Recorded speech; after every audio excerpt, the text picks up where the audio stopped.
Good afternoon students. Previous class में हमने discuss किया था वाइटल साइन के फर्स्ट कंपोनेंट के बारे में, बॉडी टेम्परेचर। आज हम सेकंड कंपोनेंट के बारे में जानेंगे, pulse. Definition of pulse: pulse is the wave of expansion and recoil occurring in artery in response to the pumping action of the heart. Students, आप सभी को पता होगा कि हमारे हार्ट में 4 चैम्बर्स होते हैं: right atrium, right ventricle, left atrium and left ventricle. तो इसमें क्या होता है, जब हमारा लेफ्ट वेंट्रिकल हार्ट को कांटेक्ट करता है तो उस टाइम जो भी ब्लड इजेक्ट होता है तो हमें आर्टरी में उस ब्लड का फोर्स फील होता है। जितनी भी बार हार्ट कांटेक्ट करेगा उतनी बार फोर्स फील होता है। तो जो वो मूवमेंट है आर्टरी की due to the contractions of the left ventricle, तो उसी को हम बोलते हैं पल्स। पल्स की 3 क्वालिटीज़ होती हैं: first rate, second rhythm and last third strength. So pulse की 3 क्वालिटीज़ होती हैं मेन। फर्स्ट जो रेट है, इसमें क्या होता है, पर्टिकुलर टाइम पीरियड में कितने बीट सुनाई या फिर फील हो रही है, that is a rate. Second rhythm, जो 2 पल्स आ रही है उनके बीच में कितना ड्यूरेशन है, और 2 पल्स के बीच का ड्यूरेशन सेम होना चाहिए, उसे बोलेंगे रिदमिक पल्स। और अगर दोनों पल्स के बीच का ड्यूरेशन सेम नहीं आता है तो उसे बोलते हैं एरिदमिक। जो थर्ड क्वालिटी है पल्स की, वो है स्ट्रेंथ। स्ट्रेंथ का मतलब है कि फोर्स कितना लग रहा है, आर्टरी में जो ब्लड आ रहा है उसमें कितना फोर्स लग रहा है, that is a strength. Next, key points related to the pulse. Normal pulse rate, एक अडल्ट में जो नॉर्मल पल्स रेट होता है वो है 60 to 100 बीट पर मिनट्स।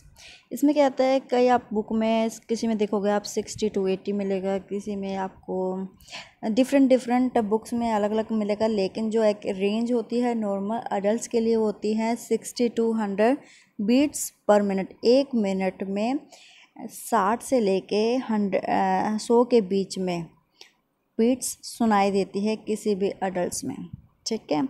उसको हम नॉर्मल काउंट करते हैं पल्स के लिए। नेक्स्ट है फीटल हार्ट। बच्चों में कितने हार्ट रेट होनी चाहिए normal? 120 to 160 beats per minute. जो न्यूनेट्स होते हैं, छोटे बच्चे होते हैं, नवजात शिशु होते हैं, उनके लिए नॉर्मल जो हार्ट पल्स रेट होती है वो होती है 120 to 160। एक और बात स्टूडेंट्स कि जो पल्स रेट होती है उसको हम हार्ट रेट के नाम से भी जानते हैं, चाहे वो पल्स रेट हो चाहे वो हार्ट रेट हो, वो एक ही बात कर रहे हैं, ठीक है। आपको कंफ्यूज नहीं होना है इसमें। नेक्स्ट है pulse rate increase with the pain, fever and haemorrhage and decrease with the as.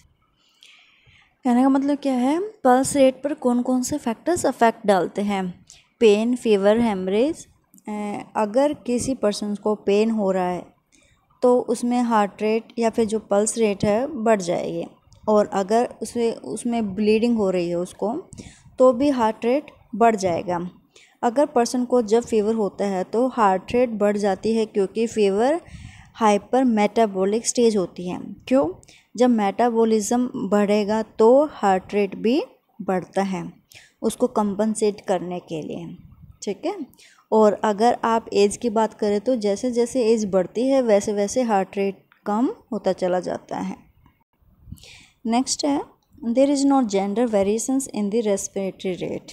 अगर आपसे कोई पूछे कि ऐसा कौन सा वाइटल साइन है जिनमें कि कोई भी जेंडर वेरिएशंस नहीं है, तो मतलब मेल और फीमेल में कोई वेरिएशन ना हो, तो वो होता है पल्स। पल्स रेट जो मेल में होगा वही फीमेल में होगा, वहाँ पर कोई जेंडर वेरिएशंस नहीं होता है। Next, sites of pulse. वो कौन कौन से साइट्स है जहाँ पे हम पल्स को फील कर सकते हैं? पल्स कहीं फील होती है जहाँ पर मतलब कि जो पल्स है कहाँ पर फील हो गए, जो जहाँ जहाँ पर आर्टरी होती है और आर्टरी जहाँ बोन्स को क्रॉस करते हैं।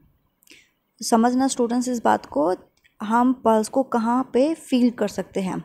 जहाँ पर आर्टरी होती है और जो आर्टरी बोन्स को क्रॉस कर रही होती है वहाँ पर हम पल्स को इजीली फील कर सकते हैं। ऐसा नहीं है कहीं भी आर्टरी और वहाँ पे हम पल्स फील कर रहे हो तो वो इजीली एक्यूरेटेबल नहीं होती है। जहाँ पर आर्टरी होगी और वो आर्टरी भी बोन्स को क्रॉस कर रही होगी तभी हम पल्स को इजीली फील कर सकते हैं। Got it? तो इस फिगर के थ्रू एक बार हम समझ लेते हैं कौन कौन सी साइड्स होती है।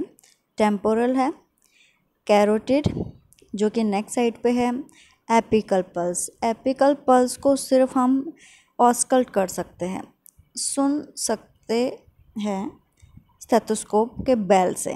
जो स्टेथोस्कोप होता है उसका जो नीचे वाला पोर्शन होता है जिसको हम बेल बोलते हैं उसको हम बेल के थ्रू एपिकल पल्स को हम क्या कर सकते हैं, सुन सकते हैं।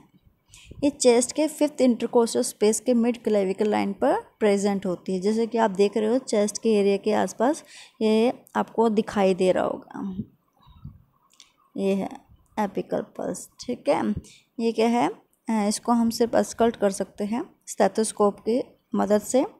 ये चेस्ट के 5th इंटरकोस्टल स्पेस के मिड क्लेविकल लाइन पर प्रेजेंट है।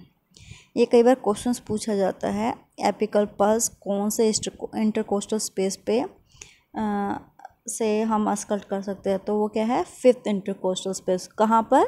मिड क्लेविकल लाइन पर प्रेजेंट होती है। नेक्स्ट है ब्रेकियल। ब्रेकियल पल्स हम ज़्यादातर जब हम बीपी मेज़र करते हैं तब हम इसका यूज़ करते हैं। रेडिकल पल्स हम नॉर्मली अडल्ट पेशेंट में हम यूज़ करते हैं, आप भी करते होंगे जब आप हॉस्पिटल जाते हो, आप लोगों ने भी किया होगा। ज़्यादातर स्टूडेंट्स और जो फैकल्टीज़ होते हैं, टीचर्स होते हैं, बच्चों को समझाने के लिए, आप लोगों को समझाने के लिए रेडिकल पल्स का है सबसे ज़्यादा यूज़ करते हैं। फिर होती है फेमोरल।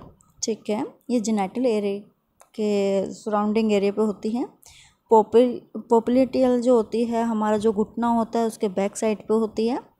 और एक होता है डोर्सल पेडिस। ठीक है, और होता है पोस्टीरियर टिबियल। इसमें कई बार कन्फ्यूजन होता है स्टूडेंट्स को, पोस्टीरियर टिबियल कौन सा होता है, डोर्सल पेडिस कौन सा होता है। तो इसको फिगर के थ्रू अच्छे से समझोगे तो आपको अच्छे से समझ में आ जाएगा। ठीक है स्टूडेंट्स, कुछ टर्मिनोलॉजीज देख लेते हैं हम related to the pulse. Pulse में कौन कौन सी चीज़ें आपके एग्ज़ाम पर्पस से पूछी जाती हैं। फर्स्ट होता है टैकीकार्डिया। टैकीकार्डिया में क्या होता है, टैकी का मतलब होता है, जैसे आप पोली पढ़ते हो, पोली का मतलब ज़्यादा होता है, तो यहाँ पे टैकी का मतलब भी ज़्यादा होता है।